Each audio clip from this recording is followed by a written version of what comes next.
ভারতের প্রধানমন্ত্রী নরেন্দ্র মোদীর সরকারি বাসভবনের সামনে থেকে কংগ্রেস নেতা রাহুল গান্ধী ও প্রিয়াঙ্কা গান্ধীকে আটক করেছে police. One parcel, more ways to send. Pathao parcel has expanded. Explore the new parcel. শিক্ষার্থীদের দাবির প্রতি সমর্থন জানিয়ে তারা সহ দলটির বেশ কয়েকজন নেতা অবস্থান কর্মসূচি শুরু করেছিলেন। বিকেলে দিল্লির লোকমর্গান মার্গে কর্মসূচি শুরু হয়। সেখান থেকে 4টি দাবি জানায় কংগ্রেস।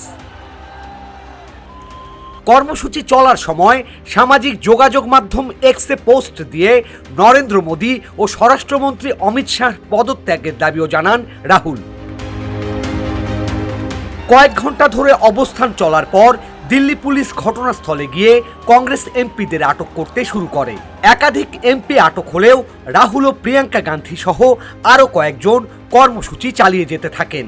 পরে পুলিশ কংগ্রেসের এই 2 শীর্ষ নেতাকেও আটক করে নিয়ে যায়, কিন্তু তাদের কোথায় নেওয়া হয়েছে তাৎক্ষণিকভাবে তা জানা যায়নি।